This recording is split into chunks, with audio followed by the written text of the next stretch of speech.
Now it's recording. There we go. Hello, welcome to the big show. The chances are that what you're hearing out of my mouth has absolutely no relevance to do with the sync that I've got on my lips, because it is unbearably slow at the moment, having put Yo Mama on the production machine. It might have been the worst thing I've ever done, but there we go. We shall see. Every time I click something, there's a massive delay before it actually does it, so I do apologise if things are horribly wrong. If you listened to the Mac Show last week and you want to complain about the audio, there's a queue forming. So if you can get to the back of the queue, because I made a right cock up of it, but I've worked out the workflow and I'm going to put it right this week. I promise. I do apologise. Joining me to discuss the week in tech, what a panel we have. Is that going to change or not? No, there he goes. Top left, Big Chris Ashley. How you doing, man? What up, peoples? Glad to be back. Thank you for having me back. I love it. I've been chilling, waiting to get on this thing. It still hasn't changed the solo shot. There we go. How you doing, bro? Now it's a party. Yeah, now it's party. How are your skins doing this weekend? Oh, my God. This is the worst weekend for them because they're playing like crap. And then they're playing against the arch rival Dallas Cowboys, and Dallas is playing ridiculous football right now. Yeah. So that just means my entire week next week is going to be absolutely ruined. But you got to look on the bright side, dude. What bright side? There is one. I have season ticket. You're not a Detroit Lions fan. You know what? Even they're playing better. Really? The only bright side is that I have season tickets. Detroit Lions haven't won anything, have they ever? No, they've never won at all. But over the last couple of years, they've been significantly better. Detroit Lions' claim to fame is they had Patrick Harrington's cousin as their quarterback for a while. Oh, jeez. That was it. Next to him, Jeff Gammett, fresh back from we appreciate your efforts getting back in time, mate. We have been late starting to make sure that we could get the Gammett in, because it wouldn't be the same without you, pal. And it's, of course, always awesome to be here. And I'm sorry that I delayed everyone. This is actually my third podcast so far today. Just trying to pack everything in after getting back from a trip. Oh, mate, we do appreciate you coming on so much. Bronwyn's just said that an hour and 15 minutes later, live stream has just announced our show. So there might be a few people joining us as we go along. Next to Jeff. I was kind of late to join us, so totally appropriate. Yeah, there we go. Next to Jeff, it's Kelly G. Hey. How's it going, girl? How's you and your eyeliner? Apparently it was news that I wear makeup to be on the show. Well, you don't. So. It's very subtle makeup. It's well done subtle makeup. I'm not a great lover of makeup, so. And I'm not a fan of wearing speckle. So. Excellent. And you've got lip gloss as well, apparently. I do indeed. Woo! Which all started because we discovered that Jeff was going to be fashionably late. And I said, I hope he shows up because I don't want this to end up being a waste of lip gloss, which was apparently news. Yeah, but to be fair, the reason that you're up in my estimation is not because you went and got lip gloss. It's because you went and got a beer as well. And last but by no means least, the man who's had the week from hell.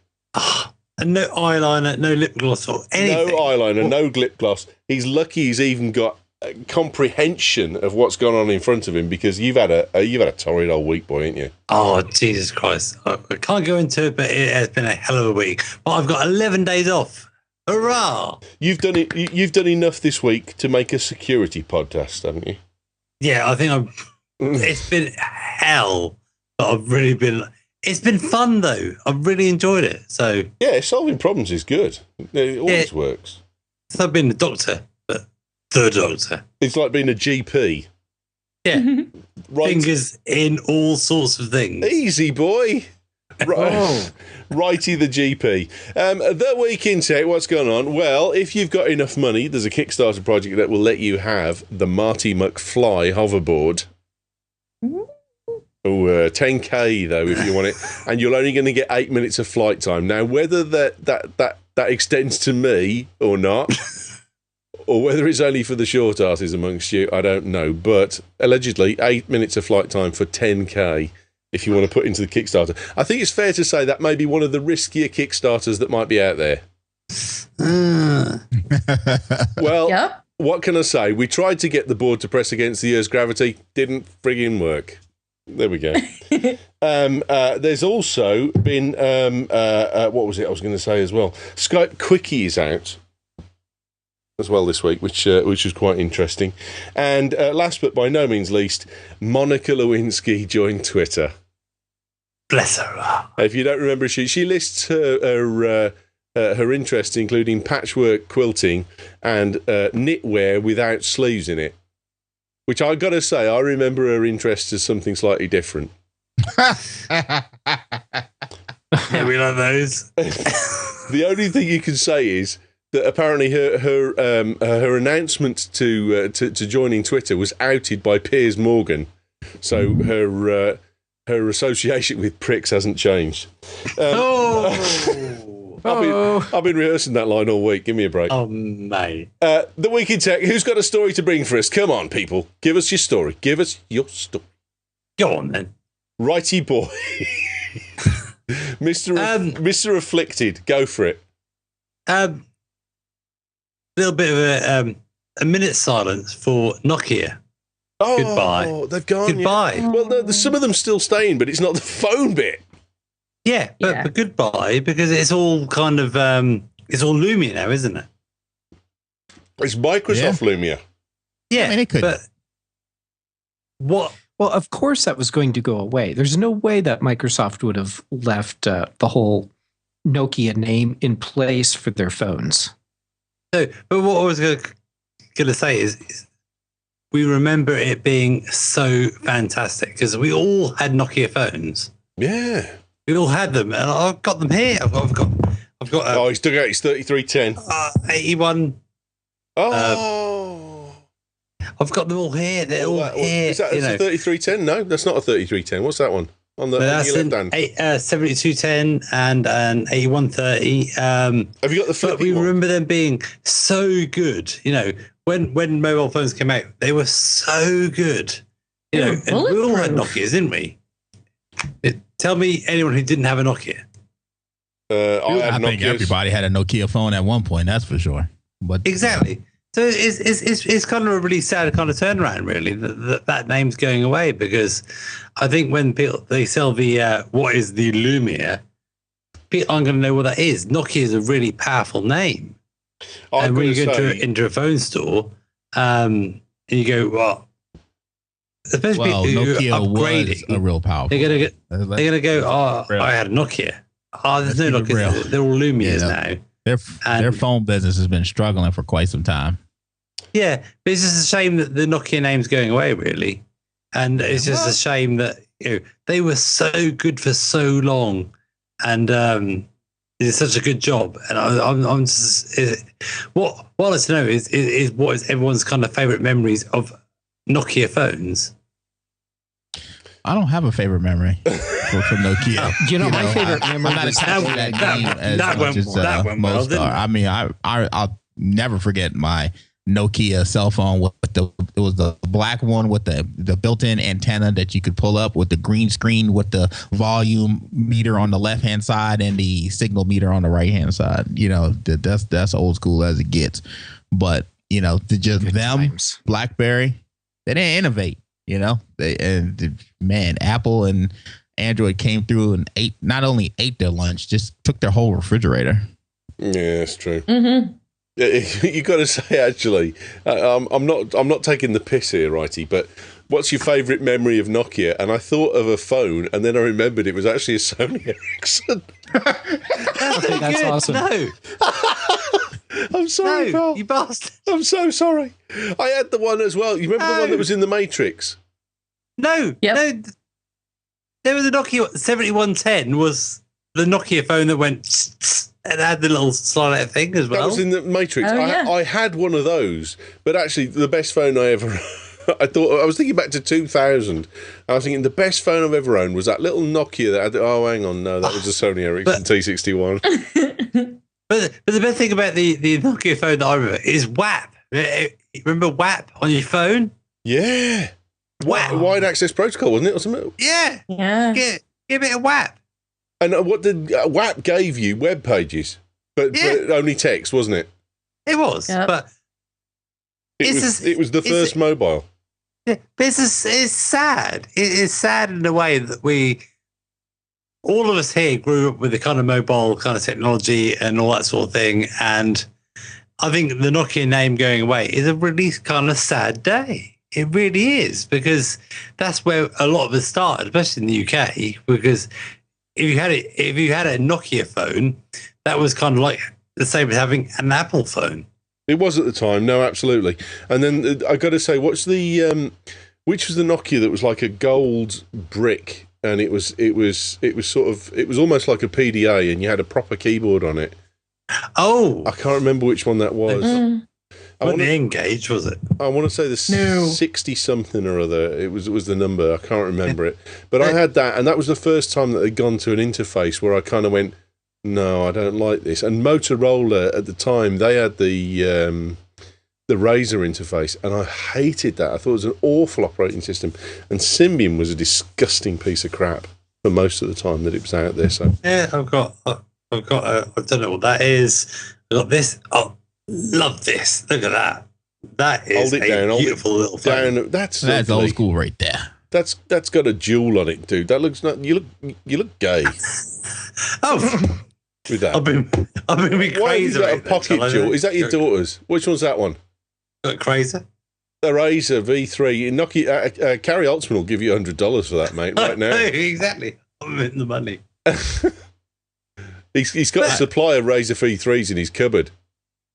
I guess I'm not as sad because I'm anticipating the next. I have the Lumia 1520, and it's probably the greatest Windows phone to date, but I'm already ready to move on to the next hotness. So I guess that's why I'm not showing. I don't have any remorse for Nokia. I love the technology they brought. The camera technology they brought to these phones are ridiculous. But I'm ready for the new hotness. I'm ready to move forward. So, am I old? Nokia phones weren't great in the day. No, in their time. They really were. And there are probably people who have yet to go smartphone who are still using one of those little squatty rectangular Nokias with the slightly curved buttons at the top around the screen that I can't remember the model of right now, or I would just tell you which one it is. And 33K. They were bulletproof phones. Like, drop it, throw it in your backpack with your keys and whatever else. Ain't no thing, because your phone will be fine. And that's like the only phone that I can think of that really, it wasn't so much that it had a reputation for being bulletproof as it just was. It was just a thing that you knew. It wasn't like, oh, I need that one because it's got all this. No, it was just everybody had one because it wouldn't die. Yeah, the battery life was forever. They do die now, though. They die. Well, that's because they had nickel cadmium batteries in, mate. Yeah. So they won't take a charge anymore, and they're knackered. But aren't you sad? Yeah, no, I get what you're saying. What you're saying is it was a brand, it was a huge brand, it was seminal in terms of some of the phones that it laid out there as being earth-shattering, like the WAP and that kind of stuff. But it had its day, mate. It's fallen under the meteor that was iPhone, and there's been a plume of cloud that's gone up into the atmosphere around Nokia, and they're all choking to death on it now.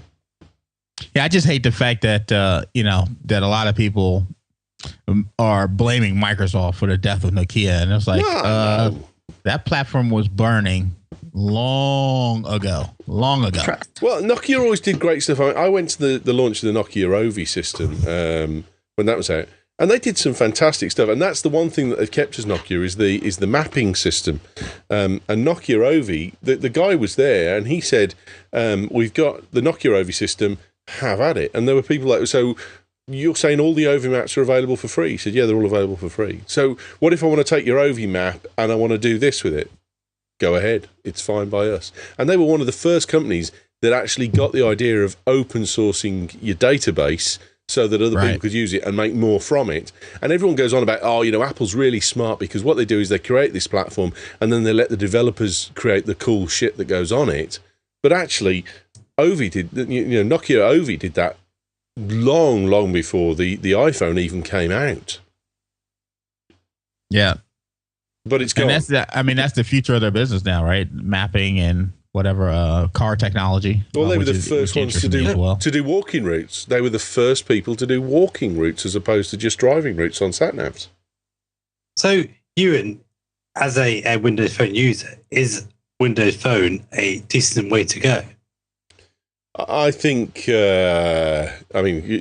Chris is the one to jump in on this one, definitely. But from my viewpoint, it is a Windows Phone at the front end. You're looking at a Windows OS, and it makes more sense to have a Windows handset than it does to have a Nokia handset and have that divergence of, am I using Windows or am I using Nokia? No, you're using Windows all the way through because they own Nokia. So yeah, I mean, it makes sense for them to do that because you see with Windows, with the if I've been seeing any of their news reports, they're consolidating all their properties as far as Windows concerned. It's not going to be Windows Phone anymore and Windows this and what. It's just going to be Windows, and hence the reason they skipped up to Windows 10.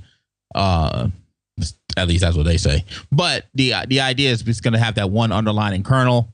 And so it just makes sense to kind of rein these things in a little bit because, it's one thing that Microsoft has traditionally been terrible at is naming. So if they can just get down to something a lot more simpler, I'm down with that. So it makes sense. And Nokia going back to make the decision, should they have gone Android or should they have gone Windows Phone? If you just look at the way this landscape has played out, the only really super successful Android manufacturer is Samsung, and they're losing money hand over fist right now. So I think Nokia made the right move going with Windows Phone because they came in here and they became the number one phone manufacturer when it was Samsung.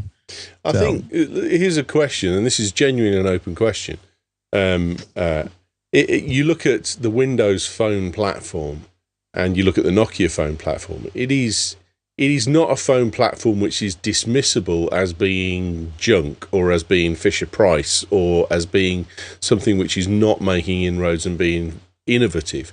Having used a Windows Phone for 18 months, I can tell you that the Windows Phone, as far as the camera system goes, is still better than the iPhone. Although the video is significantly better on the iPhone, the stills are significantly better on the 1020. So it's not a dismissible platform in the same way that some of the Android stuff is. And I think, is that due to Microsoft or is that due to Nokia? That's my question. Well, can you do your day-to-day stuff on your Windows Phone? Yeah, absolutely. Without question. Especially if you work with Outlook and Office, forget it. I would argue to say that the mail client on Windows Phone is better than any other mail client right now on a mobile device. It's just damn good. It sounds good. And then the ability then beyond that to I tell a story often when I was presenting in Vegas for a conference, and I had my PowerPoint slide and I noticed a mistake, but I had already submitted my computer to be set up by the guys who the AV guys. So I whipped out my phone, edited the document on my phone. It synced. It was a PowerPoint. I edited it on my phone. It synced up to OneDrive and then down to my laptop. So when I got up on the podium to present, the information that I updated was updated, and I just did that from my phone. You know what I mean? So the ecosystem as far as day to day.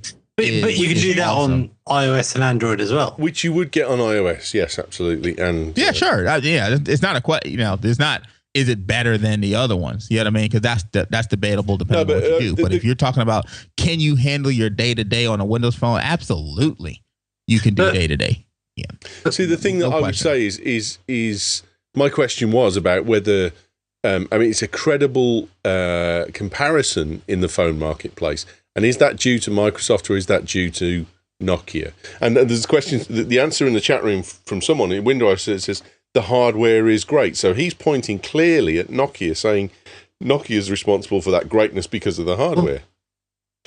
Well, everyone said that if you could give the kind of Windows Phone hardware to an Android device, people would flock to it, even thinking about it. But is the operating system enough for people to move? Because you've moved from iOS to Windows Phone. Is it enough for you? For day-to-day stuff? Because you just bought an iPhone 6. Yeah, no, it is. I mean,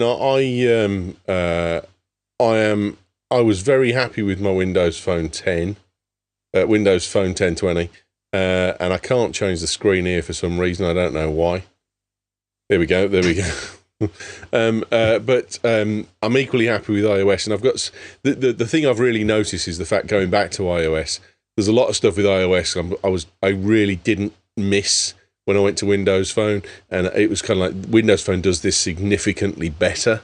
But now I've gone down to iOS 10, OS 8. There's iOS 8. There's some stuff that's clearly better done in iOS, but not as well done in other areas. So I'm sitting looking at going, well, this does this better, but this doesn't. This does this better, but this doesn't. And I'd like the two of them meshed together, and I'd like them to learn from each other. But that's never going to happen. And that's why I said I said this on the last time we were on. I'm done with the they stole this feature, they just stole that feature. At the end of the day, if iOS comes out with something, Apple comes out with something for iOS, that's awesome. Like this whole new pay system they got. I absolutely want a pay system on Windows Phone, and I hope they copy it and do whatever they did and make it work well, because I want it. So why wouldn't I just, I don't care. And if there's an awesome feature, you see both the operating systems, Android and iOS, are starting to flatten out their user interfaces. Windows Phone started out with a flat user interface. For me, when I talk to somebody about recommending a phone, I don't automatically recommend a Windows Phone, because I always like to ask what their day-to-days are and what they do and what they don't do. But what I hate when I read a review of a Windows Phone device from like, oh, here's my suffering for switching to Windows Phone for 1 week, and they're like, oh, I couldn't do Gmail, I couldn't do Google Maps, and it's like, okay, there are the Nokia mapping software is awesome. So instead of looking for ways to, for me, if I switch to an Android device, I'm not going to be looking to say, how can I replicate exactly what I do on my Windows Phone on this Android? I'm going to say, how can I do my day to day on this phone, which is the question you're asking. You know what I mean? And there's no question, no doubt. Anybody who uses a Windows Phone could absolutely get their day to days done. No doubt about it. Jeff and Kelly, I mean, as as Apple writers generally, I mean, again, you don't dismiss the Windows Phone particularly easily anymore. Is the credibility down to Microsoft, or the credibility down to Nokia? Well, for me at least, it depends on what you're talking about. Primarily because I agree that Nokia makes really great hardware. For me, I haven't spent a whole lot of time playing with a Windows Phone, but the time that I have spent, it still seemed a little rough around the edges, and I think overall it's a good experience. I think, like Chris was talking about, having the right tool for the job, you also have to consider the rest of the environment. So if you're talking to somebody who has an Xbox, whatever vintage of Xbox that they have, and they have 2 Windows machines and a Surface, recommending an iPhone to that person may not be the best idea. But if maybe a Windows machine, because the integration is much better when everything comes from the same place. So if somebody has an iPad and a Windows machine, but they don't use the Windows machine that much because they do a lot of their stuff on the iPad, then it might make an iPhone a compelling argument. So you just have to find like what's going to play nice with everything else, and hopefully those things happen. And like Chris was talking about copying Apple Pay, I have the same opinion. I always want Windows Phone to be an awesome operating system. I always want Android stuff to look good and work really well and be a good experience. I want iOS to be great, and I want all of those things because I want everybody to have to compete. So right now, it sort of seems like everybody is trying to get up to the user experience that you get from an Apple device. Once everything sort of settles into that place, and we get there, Windows was, and that's the beauty of it. That's what the appeal of it was. I don't think it is trying to be iOS. And it's trying to give you a good user experience. Yeah, that's all I'm talking about. I'm not talking about the nuts and bolts. Their goal from day one was to come in between what iOS and what Apple was doing with iOS and what Google is doing with Android, which is they wanted it to be a bit more open for folks to do things, but they also wanted it to have that crisp, solid, clean user interface where things work as expected, and Android's and when getting I first better. used it, it didn't do that. What's that? And so it's when I first was trying out Windows Phone, it wasn't like that very well. You couldn't tell what was going to happen when you hit stuff. And now it's gotten a lot better. And Microsoft is really invested in their flavor of user experience and making that as good as they possibly can. Android is the same thing. Android is invested in having a good user experience. Everybody is. Let's let Jeff have us, because he opened his mouth to talk and he hasn't had a chance since. No one's breathed. Well, for me, that's the thing, is everybody wants to have a good user experience. It's just that Apple nailed it a lot sooner than everyone else did. That doesn't mean they all have to look the same. But I always want them all to be better. I want them all to be able to compete with each other and give people a bunch of different options for how to do their day-to-day on a mobile device. I think that would be fantastic. Well said, Jeff. Oh no, Jeff. Sorry, Jeff. Kelly's the short one. Sorry, man. So anyhow, when I look at the whole Windows on the phone thing, iOS and Android, I don't want them to be the same. I'm okay that they steal features from each other because everyone is working to make better products all the way around, and I like the idea of Microsoft developing a mobile operating system that looks radically different from what we're getting from iOS or from Android. And I also like the idea of what Kelly was saying about the competition, because that's good for all of us. And I hope that Microsoft can keep their focus on creating a unique mobile experience that really gives people something different and unique, so that it's easier for people to see that they have a choice on their smartphone, and that it makes it easier for people to figure out which of these devices is the right one for them. Yeah, I think there's a good point there from Mark in the chat room. He says, I don't care what you like, it's if you like it, use it. So fair enough. Exactly. Windrider says, here maps and navigator are superb. And Jufro Jim McGreedy said, I'd love here maps in my car, please, if that's possible. Which you can do, but I agree what he means. It's like you'd like it within a housing within your car rather than... yeah. And there's a lot of, unfortunately for Microsoft, I talk about this a lot. They don't have the luxury as far as the tech press is concerned that an Apple or a Google get. They were hated. They've been hated for years. Everybody loves to tear down whoever was at top at any point, and they don't have the luxury. So I give them a hard time when they come out the gate and they do something wrong, because they have to know you don't have the side of the press. Apple's had two gigantic negative stories.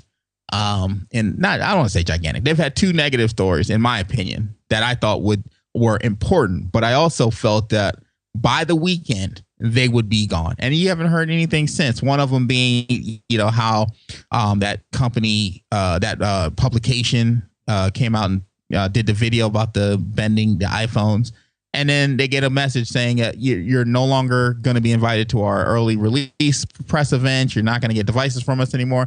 And I was like, how can anybody trust a iPhone review if they know that people are scared to death to be kicked out of Apple's program?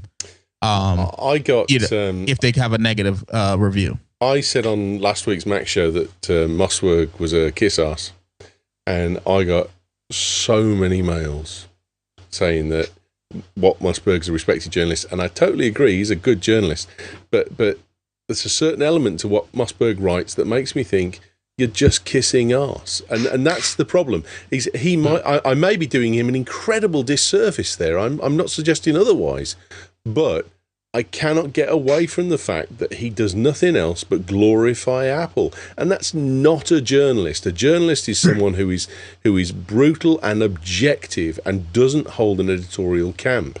The editor does that, not the journalist. And I struggle. I really struggle with Mossberg. That the German site that got cut off. Yeah, there's something to this story we don't know, because Apple, their modus operandi, they don't call you and say, wow, you really screwed up by doing this, and we're cutting you off, and we think you're jerks, and now you don't get to come to media events, and you're not going to get review units. Apple's way is they just cut you off. There's no remember, word they about didn't send They didn't send Gizmodo a sternly worded letter. They just stopped inviting them to stuff. Right. Yeah, well, so and that's what Apple does. From the story, the guy, cut you off and they don't you're talk probably to you right. ever again. You know what I mean? There might be more to it, but he posted his response to them, and it was a local. It wasn't from Cupertino. The message came, from what I read, it came from a local affiliate, from Apple. So then that affiliate person has been fired. Yes, hopefully. But they never came out with an official response to that either. They don't care. Gone. But either way, to me, it's not the biggest deal in the world, because at the end of the day, you read a review and you're either going to trust it or you're not going to trust it. People got to have more common sense these days. But my point was, I thought from a tech standpoint, that was a bigger deal that this could even there's other you mentioned Gizmodo. They're famous for whatever running they had with Apple, and they were the ones that took the prototype iPhone and offered to sell it back to Apple. Yeah. Oh, right. And then the prototype, which was crappy. I'm not going to say that, but what you call him from Twitter? He's banned from Apple too. Yeah. Leo's banned the getting banned from Apple thing. This isn't new. No. And it's sadly, it's not hardly even news. I mean, even I was banned from Apple for a while because they got pissed off at me. And in that case, I actually got a phone call and they're like, "Hey, we don't like what you wrote. We want you to change the wording to this." And I came back and I said, "Well, that's a pretty big change, and I need proof to go along with it." And then I'm totally cool doing that. And they're like, "Yeah, we'll get back to you," and just hung up. And the next thing you know, I'm getting denied Invites media badges from Macworld. I can't go to their special events, but that's exactly what I'm talking about. How is that right? You're not right. You have a responsibility to the folks you're talking to be honest. If people have respect your opinion because you're honest, I think, and now because of your honesty, you have to now worry that if you write something that somebody there at the powers to be don't like, that they may ask you to edit it. Now it's not true anymore. That's silliness to me, that no one finds that to be a big deal. Well, I think it's ridiculous that that there are people that bow to that pressure. I don't think Apple is alone in this respect. I think there's PR agencies for other companies that they try and pressure media into saying what they want to hear. There's the point. The important it's PR thing is that those of us that are writing this content, that we just continue to do what we know is right. And while I was like, geez, this is really stupid that I'm banned from going to Apple events, and that eventually ended. But I was banned for a while. God, that's terrible. That's terrible. But to work under those I continued, and I did what I knew was right, and I like to think that other people are doing the same thing. And if that means that there's a company that I piss off and they don't want to talk to me anymore, okay, fine. At least I did the right thing. No, I think that was very much the case under Jobs. I think there was a policy that was followed through by other people and seen as the direction that Apple were going to take. I think Apple are more sensitive to their failings, and they are more respondent to things that they're criticised for. Hence the comments of Ferengi about putting the camera roll back and that kind of stuff at the keynote the other week. Yeah, that's true. With Tim running the show, and with Katie Cotton retired, the way Apple handles the media and their publicity in general, I think is going through a major transition for the better. There's absolutely a fundamental shift happening right now. Yeah. Excellent. But I said all that to say this: Microsoft doesn't get those breaks. You know what I mean? So they got to anything they come out with, they got to come out the gate 110. They can't soft shell it. And so talking about the operating system or Nokia building the devices, I truly believe it was a combination, because there's no doubt every single Lumia device that I've had, I have loved.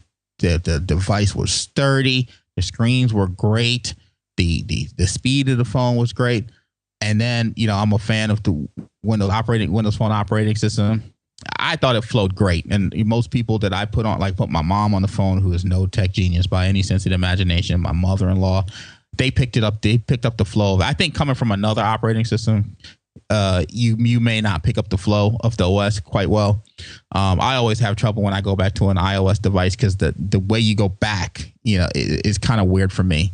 But anyway, the point is that I think they did a great job working together. Where they didn't work together was the initial release of the cameras. So they were the camera, even though they take wonderful pictures, it's slower than it should be. And I think that's a direct result of them developing this camera technology without involving Microsoft. Because had they worked together, Microsoft could have put things into the operating system to make sure whatever resources or whatever bottlenecks there are between the camera operating and the phone would have been smoothed out. And I fully expect to see a significant improvement in the camera functionality, in the devices going forward. Absolutely right. Good story. Well done, Righty. Thank you very much, mate. Are you all right, buddy? Do you need to go and get a coffee? Yeah. Who's next? I got something I want to talk about. I usually go last, but I'm going to go now because I'm excited about this, and it's a little bit to do with tech, and it's a little bit to do with lifestyle. And HBO recently announced that next year they're going to start their paid streaming service. You guys familiar with this one? No, this is not Go though, is it? It's not the same. No. As Go. There's some differences. No, it's not. It's not Go. Go for the uninitiated. HBO Go is basically if you have HBO's service that you're paying for now through a cable operator or DirecTV or whatever it is, then you can log in with that same account and watch the same show, whatever programming that HBO watch stuff provides. on demand. Yeah, on a tablet or an Apple TV or whatever other box you've got hooked up to your television. Exactly. What they're talking about launching next year is a completely separate streaming service where they haven't announced the price yet, but it's almost like their own version of Netflix, but with their own content. Now, this to me is absolutely awesome and fascinating that it's HBO to take the first plunge, because there are a lot of people who are looking to cut the cord and get rid of these cable companies out of their house. I, for one, have just last week canceled my DirecTV service. I've been with DirecTV for 15 years, and I canceled the service last week. And changed up how I'm consuming content now. So I find this amazing. I'm just wondering, do you guys find this type of thing to be a big a deal as I do? Let me tell you why I think it's a very big deal. I think it's a very big deal because not too long after they released HBO Go and made it so that if you had a TV provider subscription that included HBO, you could watch basically. The killer app at the time was you can watch HBO on your iPad. Mm-hmm. So not too long after they released it, I started calling customer feedback, whatever the customer service number is for HBO, about once a month and saying, hi, I want to be able to give you money for HBO Go directly. I don't want to pay Comcast any more money than I'm already paying them. Please make it so I can give that money to you. And they would say, thank you very much. And they would write down, sometimes they wrote down, my zip code or whatever. And then they would bid me good day and I would hang up. And then about a month later, maybe month and a half later, I would call again. And I've been doing this and doing this and doing this. And now I get my way. You've been writing in for a long time. I just think as the more people are consuming this content on iPads and any other tablets, and this a lot of, I find this to be awesome and fascinating. Where are the rest of you Apple guys at? Well, I'm so excited about this. I can't friggin' wait. Well, no, don't forget today's a big day because today was Amazon Fire TV box delivery. Mine's gone to my parents. Paul Wheatley's got his, but he hasn't got his game controller through yet. But he did order that separately, I have to say, whereas I ordered both of mine together. So maybe both are at my parents. So I was going to do an unboxing tonight, but I haven't done it. So the box element of TV is becoming quite big. The kind of the Roku, the Box C, the Apple TV, now the Amazon Fire. So providing a channel to watch is the way to go, it would seem, for an awful lot of TV providers. And a lot of them still just want stupid money. I mean, I looked at Blacklist, And I can watch. The UK is brilliant at the moment because if you've got Sky TV, you can watch box sets, so you can watch everything that's gone on season 1 of Blacklist on the catch up for the box set. Plus, also you've got season catch up on the normal TV for season 2. So you haven't got to worry about anything like that. But you go to Apple TV, you've got to buy season 1, and it's still, even though it's season 1, it's still £30. It's $50 to buy season 1 of the Blacklist. When I can get it as part of my deal on Sky, never going to happen. But HBO have got this clearly. I think have got a better ideology of how they want to distribute their material. But I don't know whether there's a problem that whether they're the problem or whether there's content deals with other providers like Comcast, etc., where they're locked in. I think that's where the problem is. They're locked in and they can't give it away. Mm-hmm. Yeah, I think that's what it comes down to. They're locked. The carriers have 100%. locked in the networks or the content creators, and by doing so, they've been able to block Apple with Apple TV and other companies too, and Netflix, from having all this content that they would otherwise be able to give to us. And that's the thing that's really disappointing, is that they don't understand that if I were allowed to watch directly, if I were allowed to watch on my Apple TV whenever I wanted to, if I had an HBO Go for one of these other style, offering from any of these other content providers, I would watch more. I would be more interested.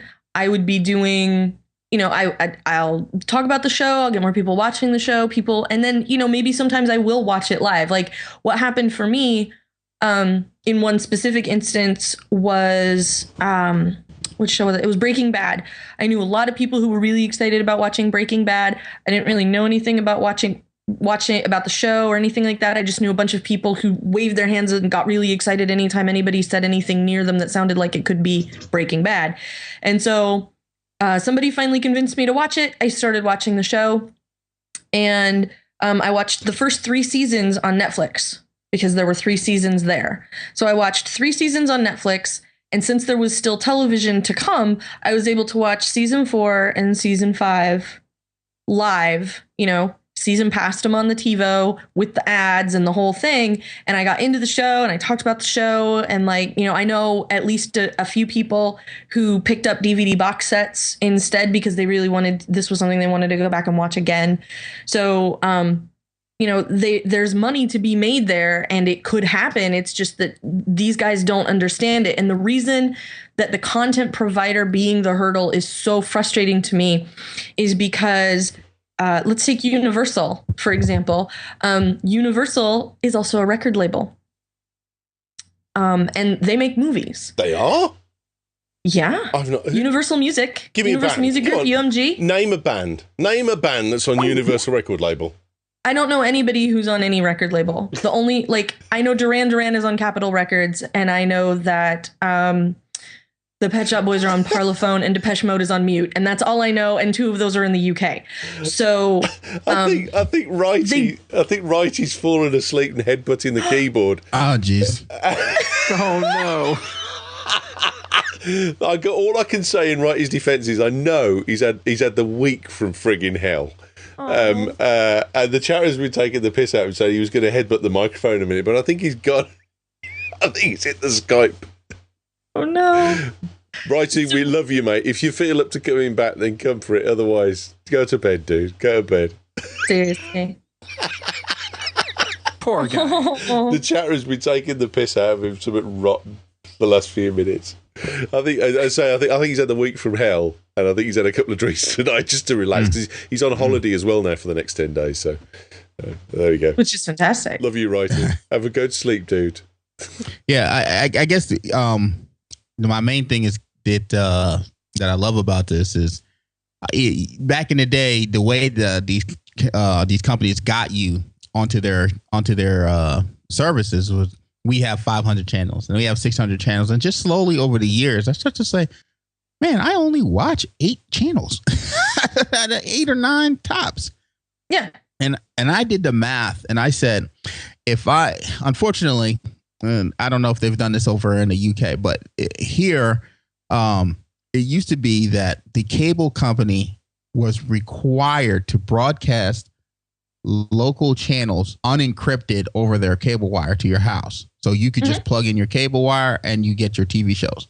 Recently, this law was passed that allowed them to encrypt these channels now. So they're allowed to, and so they lobbied our government to allow them to do that, and they cited security reasons that this needed to be done. And then, of course, as soon as the law got passed, they started charging $25 for local channels. Now, unfortunately for me, I live in an area where I can't get these local channels over the antenna.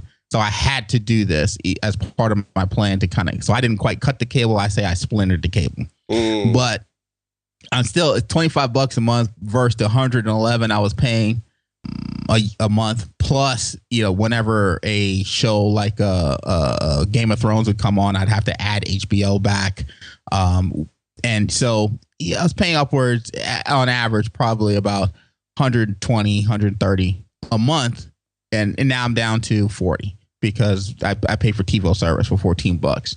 So I'm still significantly better off. But what I said is I can still, with all the money I'm saving, even if I was to buy the shows that I like outright, I'm still coming in way less than what I was paying the cable company. So, and that's just me trying to get the shows that I want and not pay for stuff that I don't use. And so I'm very happy and excited about this HBO thing. I think so too. I mean, the one thing that I want to see is HBO on this side of the frigging pond. If you're watching HBO, which probably you're not, but stop with all this US only shit. Please. Oh, sorry, please. There we go. Kelly's reminding me of my manners. I'm lobbying for you. Stop the UK only shit. Please. What are you talking about? You all please. I'm on your side. I'm on your side. Frigging Doctor Who an hour after us. An hour. It's like we're living in the dark ages. But here's the thing that I'm trying to get to before Paul napped out on us. The thing I'm trying to get to is that most of the companies that hold video content are also in the music business in some fashion or another. And so I don't understand why they didn't learn all of these lessons 10 years ago, figure it out and go, at least we're still making money on music now that we've finally lightened up and let Apple sell our music a track at a time. Now that this is a thing, at least we're still able to make money on the music instead of presuming that everybody is stealing it. And the reason that happened is because Apple made it easier for me to buy a song than to steal one. That's what happened. Unless it's the Blacklist and it's £30 for a frigging series. 40, I said song. No, I know, but that's the reason I don't understand. Have you noticed? I mean, you've got to say, this is my question. Have you noticed that an awful lot of stuff is creeping up in price on Apple TV? You could buy a season for about 12 quid a couple of years ago.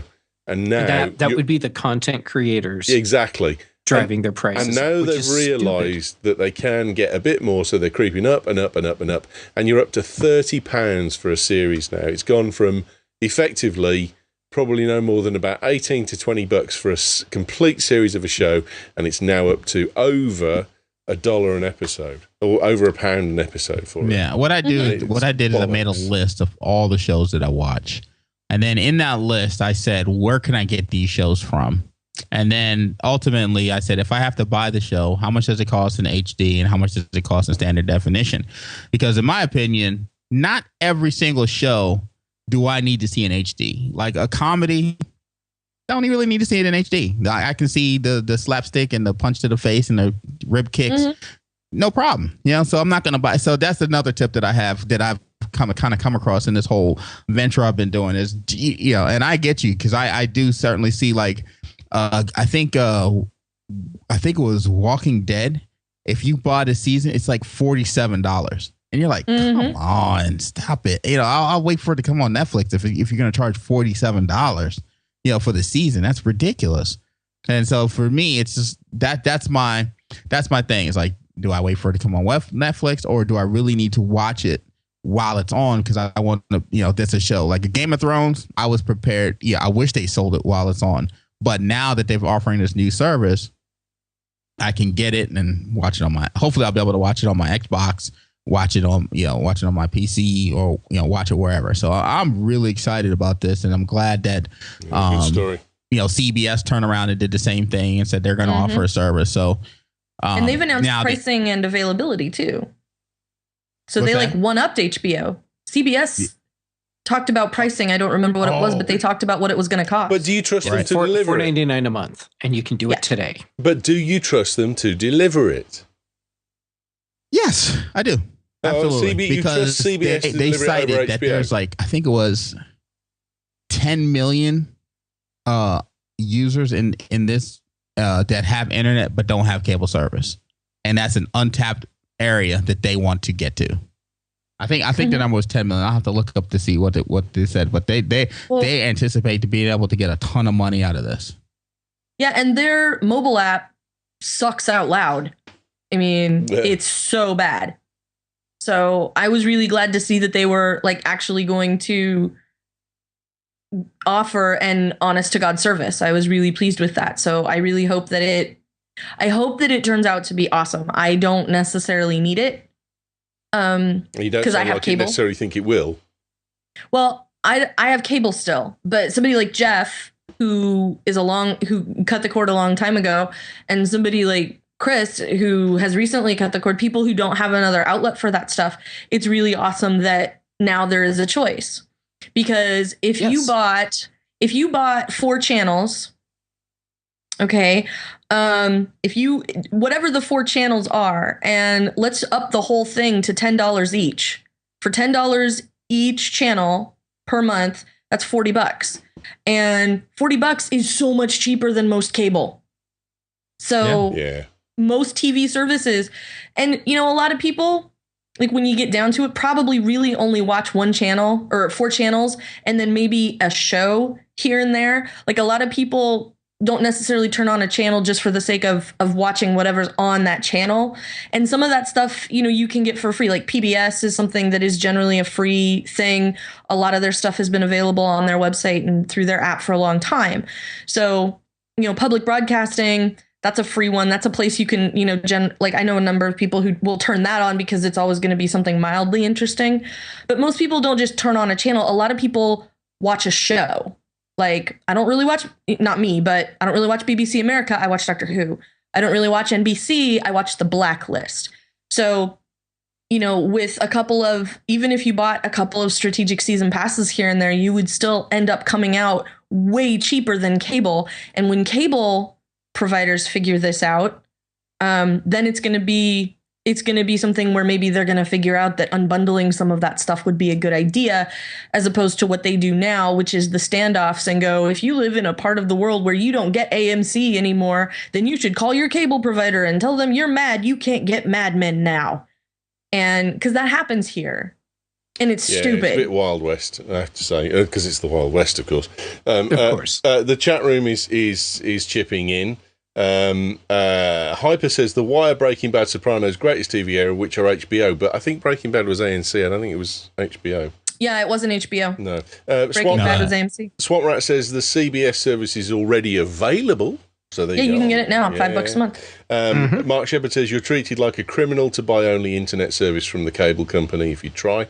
You are. Yeah. I buy my internet from a small local DSL provider who doesn't have a TV division, says Swamp Rat. And he says he doesn't have cable, so therefore he has to get it on PBS. So it's a year for him to wait for Doctor Who. Whereas Windrider says they get Doctor Who 1 minute after it's finished in the UK. Oh, geez. Got to piss you off. Absolutely no end. Kelly G, what story did you bring? I have one that I think is interesting, and that is, and to me, it's interesting for a number of reasons, and comes from public broadcasting. The Vatican has digitized a bunch of really old documentation that it has, and it's put them online for free. And I think this is really interesting because a lot of what they have is really, really, really old. And so it's interesting to get to see some of this stuff, you know, and a lot of people for the first time, because the Apostolic Library is not necessarily a place people will just go and hang out and get the chance to see some of this stuff. So putting it out on the web and making it something that's available to people means that a whole lot of people who wouldn't necessarily have gotten to see some of this stuff are going to get the opportunity. And it's not done. They're working on it, but they're talking about something like it was millions of pages, 30, maybe 40 million pages, 40 million pages. And this is interesting to me for a bunch of reasons. Number one, there's a lot of stuff, like I said, that people aren't going to get the opportunity to see. It is really hard for a regular person, even if you're Catholic, it's really hard to get access to the Apostolic Library. And number three, this is one of those things that it's always sort of surprising when a religious organization sort of acknowledges that they are part of the modern world, like putting something out on the web for people. So I think that this is a really interesting thing, and I can't wait to see how it all turns out. Because this is one of those libraries where, like, it's temperature controlled and only certain people are allowed in. And of the people allowed in, only certain people are allowed to, like, actually handle the books and the documents that are in there. And they have to wear gloves and all this kind of stuff. So I've watched the Da Vinci Code. So I think that this is cool. I'm excited to see what all they have in the Apostolic Library that we will be able to get to take a look at. Are they going to let out all the conspiracy stuff and all the cool stuff, or are they just going to let out all the namby-pamby stuff that no one's interested in? That's what I want to know. I want to know what they really did to Galileo. Well, that I don't know. They're actually you can't bring that story and not bring us some juicy bits, mate. Well, so far it's just an announcement. And there are a certain number of ones online. A lot of it is probably stuff that isn't very interesting. A lot of it is stuff, you know, that's not in English. You know, it may even be in, you know, Latin. Dead languages. So some of that stuff isn't going to be very, very interesting or easy to read or anything like that. And some of it's going to be scans of stuff that sort of looks like the Canterbury Tales. You know, it's like lots of tall, pointy script and then a picture. And then, you know, so I'm not sure what all is going to be in it that they're going to talk about, but I can't wait to see what it ends up being. So Windrider says there are 43 petabytes of information. That's a lot of data. In Word. Is that one PDF? That's just one. So it's like 12 documents. That's what I'd like to see. It's one. That's one PDF with no graphics. About 2 million years of reading there. There'll be a secret in that. I'm sorry, Kelly. The only thing I'm going to call BS on that is you can't bring that story and then come out with some juicy stuff. Someone has to have flicked through this and got some juicy stuff. Come on. Are you right Catholic now, and you're trying to pretend them?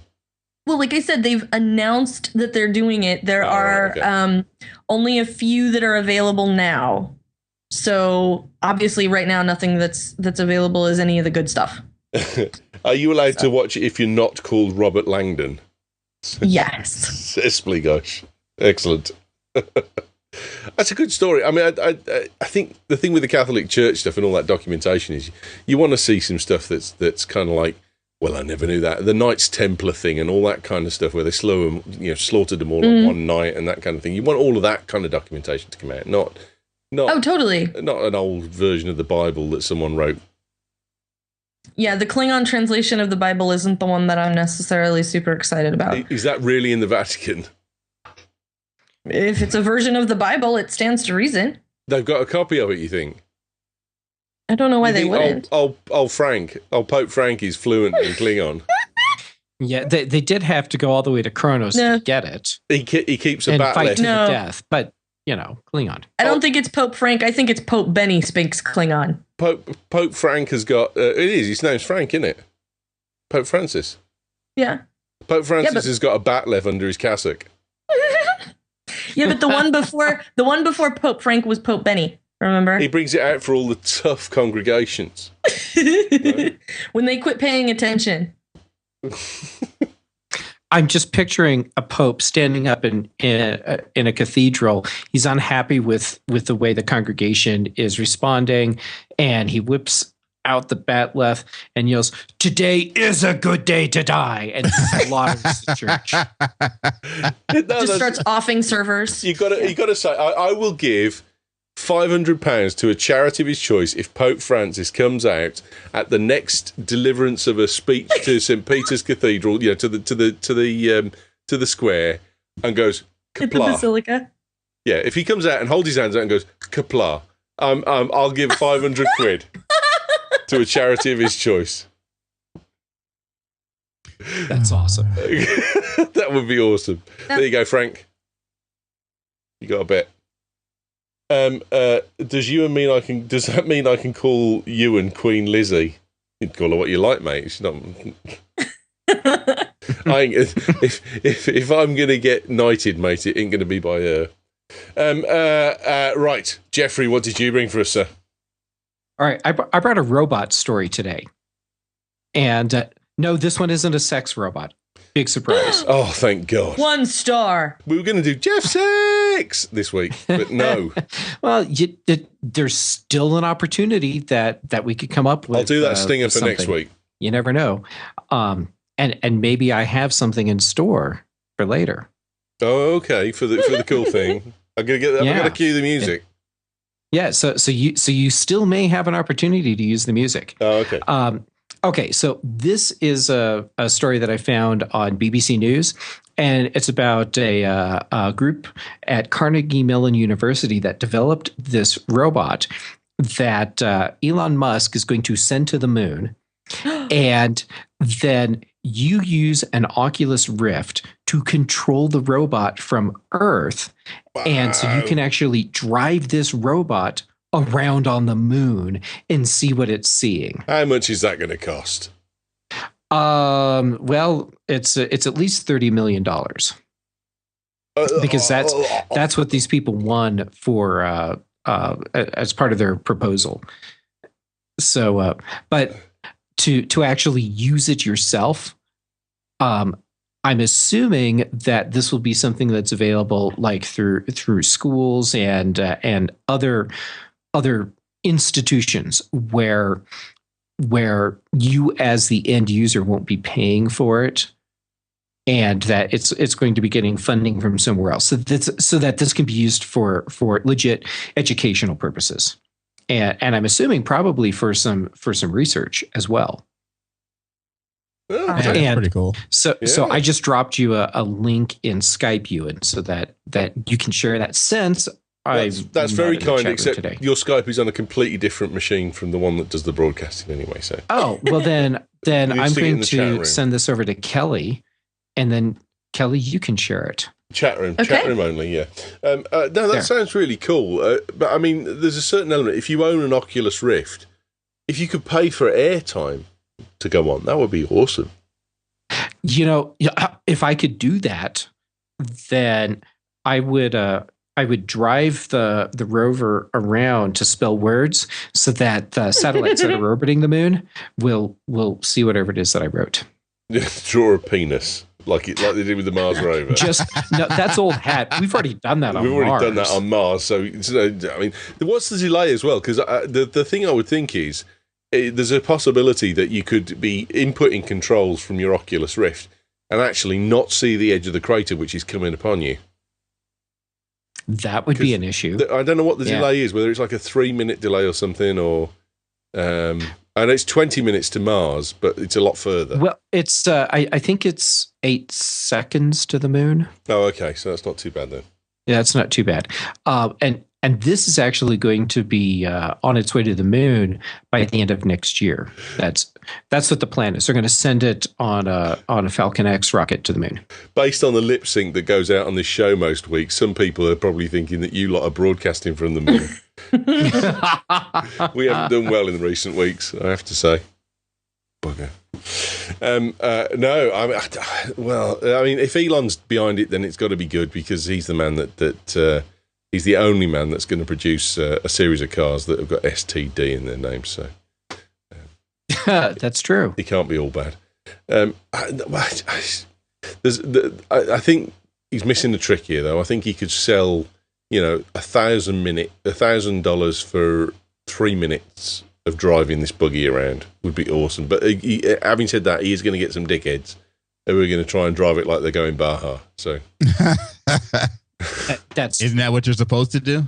Well, exactly. I'd probably drive do it like you stole it. I've got a 30 million rover on the moon that some dickheads let me have for 3 minutes. Where am I going to go with it? Oh, geez, let me do a 3-point turn. See if I can get it to catch some wind. Let me look for some air. Yeah, exactly. let me see what this thing really can do. Did you build a roll bar into this? As it's tumbling. Oh, excellent.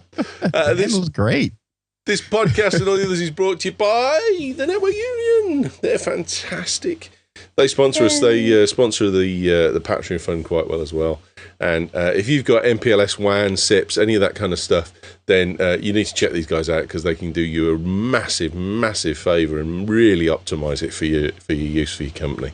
If you've got that, then you'll know who they are. You can submit it through BritishTechNetwork.com/sponsors and get support from them. If you're a small to medium enterprise, you can sign up with these guys. They will give you an awful lot of help to get your system up and running and get it sweet as a nut within your own relationship with BT. Nothing's going to change. You're still going to pay everything to BT like you normally do, but you get an extra layer of support that comes in the middle. That is the Network Union. And if you're a consultant, and I'm sure there's an awful lot of you that listen to this show and the Mac Show, and you can just put the Network Union forwards as an option for the people that are running the network, the decision makers, if you like, then please, you don't have to, if you can send the name to Network Union as a lead, then fantastic. You get yourself a ton of kudos and you get us some kudos as well. But even if you can just write to the Network Union and say, look, I was at this company this week, I put your name forwards, I think you should give some credit back because I got it from the British Tech Network, then that would be enough for us. Thank you ever so much if you could do that. They're wonderful. And also UK2, they give us all our bandwidth and server space and all that kind of stuff. Every show we've ever had has gone right the way back to the start of the network, is on there. Me and Paul Wheatley were having a discussion about something last week about on one of the shows. I can't remember which one it was, but we ended up going back and searching for it on the server, and it goes back 11 months, 12 months, and we found the episode and listened back to what we needed. It's that cool. And it's really awesome. And the other thing we want to say is, if you've been enjoying the news show, then please carry on enjoying the news show. But we do have a slight problem. Kyle Swagger does it, and he does a fantastic job every day. It's absolutely brilliant. The energy he brings to it is superb. It's far better than when I did it 3 years ago. It's got a new lease of life. But the problem is, Kyle is the voice of the NBA. So he gets a lot of work from NBA to do the pre-season stuff. At the moment, it's pretty difficult for him. But come Wednesday, it starts in full swing, and he's stuffed a little bit then. So the problem we've got is, if we want to carry on getting Kyle to do the news show, we've got to replace some of the other work that he's got. And he's very kindly said he will put some slots aside in his voiceover schedule for us, but we need to pay for those slots, albeit at a reduced rate, but we need to pay for those slots. So in order to keep the news show going, we need to pay Kyle $250 a month, plain and simple. So if from the 1st of November, we will be paying Kyle $250 a month from the Patreon fund. And what I'm saying is, if you really, really enjoy the network and you really enjoy the shows that we bring, particularly if you enjoy the news show, then please, could you chuck us a bit extra in the Patreon fund to try and absorb some of the shock of that $250. Doesn't matter what you can put in, just anything that you can put in. This is not us begging, it's not us trying to extort money out of you. We are going to be losing $250 to Kyle to continue the news show going forward. So please, please, please, if you can spare a few extra shekels in the Patreon fund, go to patreon.com/British Tech Network. Patreon is patreon.com/British Tech Network, and give us a little bit extra, and it would make a world of difference. It would keep the show running for definite. And I'd like to say thank you to Paul Wheatley as well. I've done it on Twitter, but I'll do it publicly now on the next two shows, for this and the Mac Show. He has been working behind the scenes, and he's created a stats program for our server, and it analyzes all our stats. It looks at unique downloads, it looks at the quantity of completed downloads, and it looks at the split by month and by show quantities as well. So any single show, we can find out exactly how many downloads came from that show. And we were gobsmacked this week because we know we've been hitting in a couple of thousands for a lot of the shows for quite a while. But last month we had over 200,000 downloads of shows off the network, and the Max show did 132,000 of those on its own, which was a bit of a shock because we didn't think it was that many. So that's 25,000 downloads per episode. That's unique downloads completed. So thanks to Paul for doing that. And also, if you've got a product that you want to sell, the Mac Show would be a good platform to try and sell it, it would seem. We've got an awful lot of stuff coming through. So thank you very much to Paul for doing that. And we'll publish some of the stats that we've got from some of the shows. We're about 12,000 per episode for the big show and 25,000 for Mac, and the others kind of make up the rest of it at the moment. But we're expecting that figure to change quite a lot in October because, of course, we've got the news show kicking in as well. So thanks ever so much to everyone who's already donated on Patreon. But if you could spare a few more shekels, then please, please, please do. Right, it's time for the cool thing. Monsieur Ashley, would you like to kick us off? You know I would. You know how I do it. I have one of the coolest things ever, and I think it flew under the radar when it first came out. And for Windows Phone, there's an awesome app that Microsoft came out with called the Office Lens. And I didn't really talk about it too much, and it got some quick fanfare, but then it kind of just disappeared. But lately, what I've been trying to do is get away from using my gigantic scanner for scanning things. And periodically, if you have we have what's called a FSA, a federal savings account, where you can basically put money away pre-tax and then pay your medical bills with that. The thing is, sometimes you have to submit receipts for it, and you have to get the scanner involved and all that stuff. But the Office Lens is a pretty cool app because what it allows you to do is use your phone as a scanner. But not only use your phone as a scanner, you can then you can also use it to scan whiteboards. So you can change the mode of the phone and say you just want to scan a photo, you want to scan a whiteboard, or you want to scan a document. And particularly when you scan a document, after you scan it, the ability to really move the cropping right around the paper, it kind of bends at different angles, so you can really just get whatever it is you're scanning in very well. But the power that I really love in this is that you can save it directly to OneNote, and that is really cool for me because I use OneNote very heavily. And so when I take a picture of something, and then you have the chance on the next screen to go ahead and edit it. But once you hit save, you can choose to hit the first off, you can title it whatever you want, but then you can save it as a Word document to OneDrive. You can save it as a PowerPoint document to OneDrive, or you can save it directly into OneNote, in which case you can save it in your default notebook, or you can browse your different notebooks inside of OneNote and then choose where you specifically want to save it. And this has just completely changed the game for me on submitting receipts. So whether it be submitting expense reports or submitting receipts back to FSA, this Office app has been fantastic for me. So if you have a Windows phone, you definitely want to check out the Office Lens. Excellent, mate. Good pick. Fantastic. Jeffrey, what do you have for us, sir? Well, I believe it's time for you to break out your music. Oh, boom, chicka, wow, wow.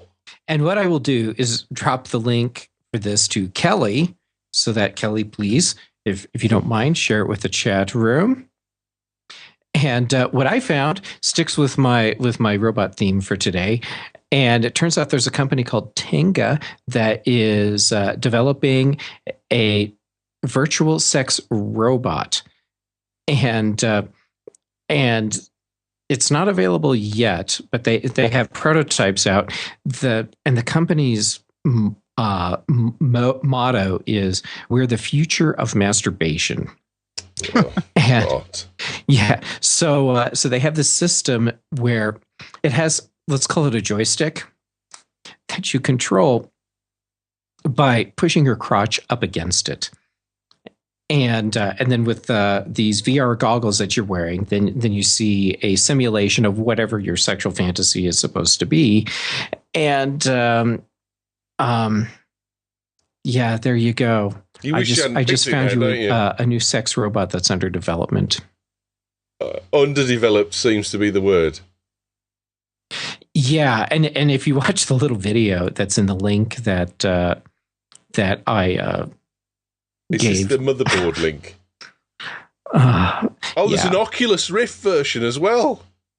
Oh, well, there you go. Then it's going to be a success. Now, use this with the robot that's going to the moon, and you can have space sex. No, apparently you can't have sex in space. Well, then they haven't tried hard enough, have they? No, I read this, and they were talking about one of the problems that they have is that you can't have sex in space because you require a certain amount of gravity to clear the pipes afterwards. It's men's cause the problems. They've done some tests with plants apparently, and you can't clear the tubes. There we go. So you can ejaculate, but you're not actually sending your soldiers a marching. You can send your spaceman skyward, but after the initial, there's no dripping, if you know what I mean. That's the point.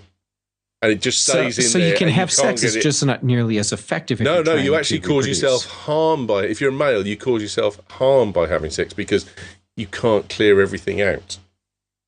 Okay, so now here's the next thing that we need to develop, which is a device that you and your sex partner climb into, and it creates a form of artificial gravity while you're having sex. Well, you just use suction, I presume. But, yeah. Or suction. There you go. Now, problem solved. I don't know whether Kelly's fallen asleep or whether she's lost connection with the internet. But she's gone as well now. So it was her pick, and now she's gone. Bugger. Well, the chat room is chipping in. Ha ha, clear the pipes. We may have a title, Clearing My Pipes. There we go.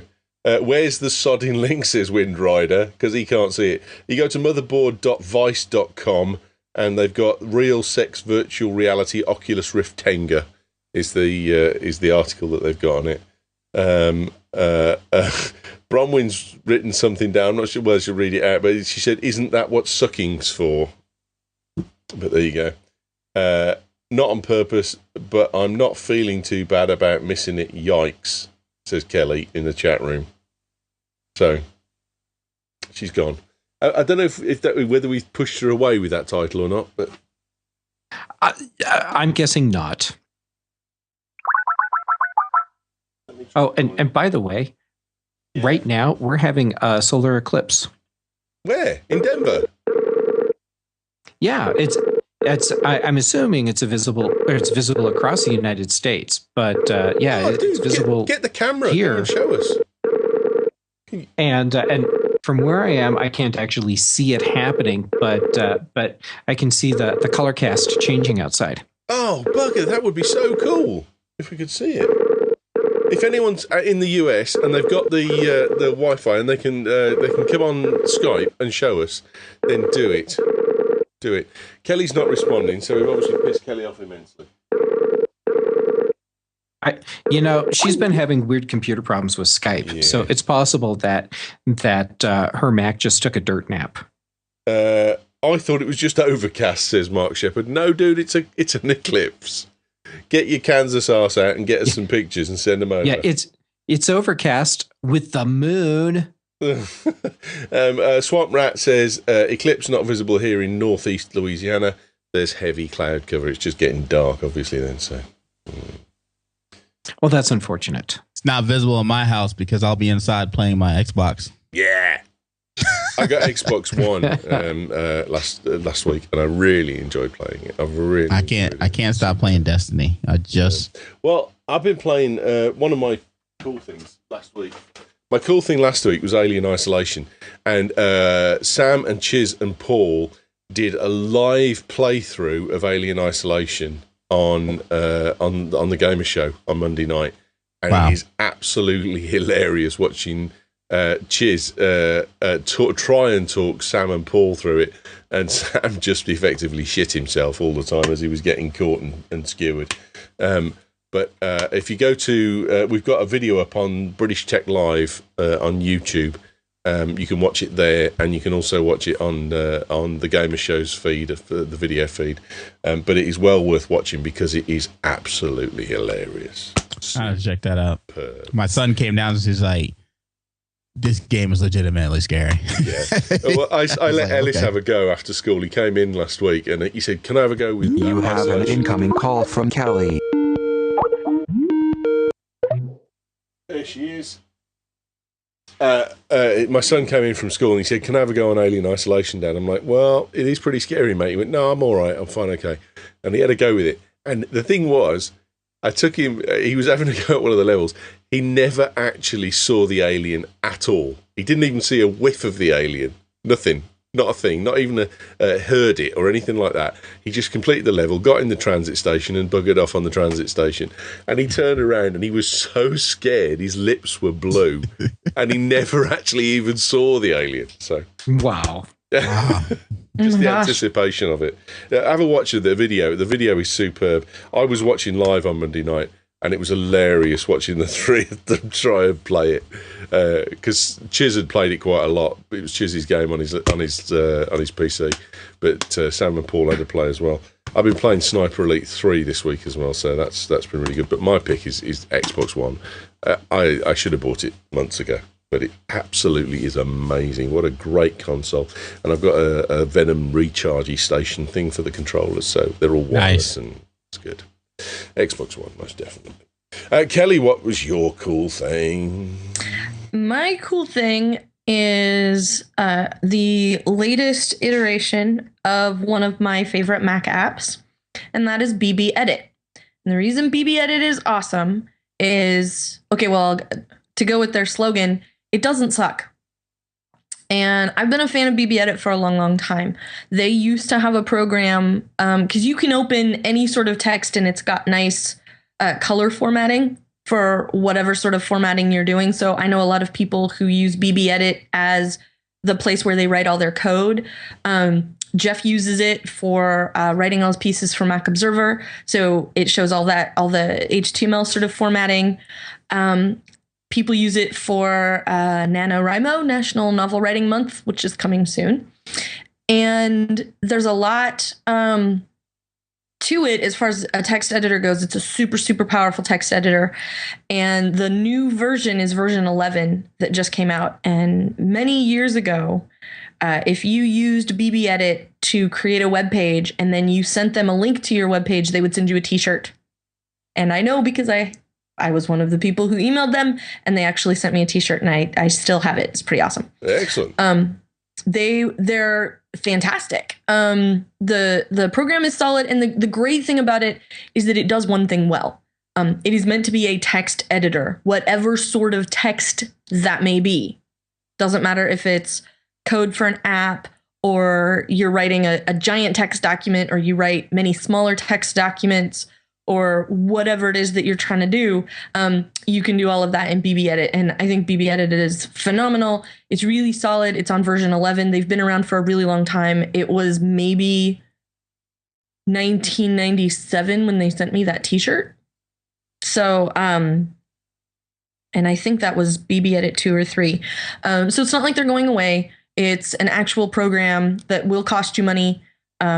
It's actively being developed. It's a company that's been around for a long time, and I really enjoy it. So that's my pick. Excellent. This is a good choice. Nice. I have no idea what Righty's pick is. It's probably caffeine. It's probably a pillow. I was going to say a feather pillow. Yeah. If you're watching this, mate, on the rerun, then I hope you had a good night's kit, mate. You deserve it. You had a tough week. I know you have. Right, where can we get a hold of you? Mr. Ashley. You can always find me on Twitter at Big Chris Ashley. If you're not following me yet, kick yourself in the shin. You can also find me. We record every single week on the funniest, realest, coolest podcast on earth. That is the SMR podcast. You're talking about three real friends get together. We could talk anything from tying shoelaces to, a new smartwatch that may be coming out. It's just one of the funnest shows you'll ever listen to. So come check us out over at smrpodcast.com. Excellent, mate. Thank you. I meant to say as well, what are you doing on the 6th of December? Because we've got a bash. We've got the Northern Bash where we're going to do the Gamer Show, and we do the Gamer Show quiz, and we're going to play a load of games. I'm going. It's on the 6th of December, £5 a ticket. Bring your own booze party, and we're going to order in a curry from the local curry house, which will be delivered. It goes from 3 p.m. to 12 a.m. On Saturday, the 6th of December. There's local guest houses and that kind of stuff. I've already booked mine. And if you want to come and get a ride from Birmingham up there, then all you've got to do is get yourself to my place for sort of 6 or 7 o'clock in the morning on the Saturday, and I'll drive us the rest of the way. We've got one spot left in the car, so come and give it a shout. It should be good fun. Good fun. The guys up there are excellent. Sam Chiz and Paul will be there and a few others, so it should be a load of fun. Jeffrey, where are you, sir?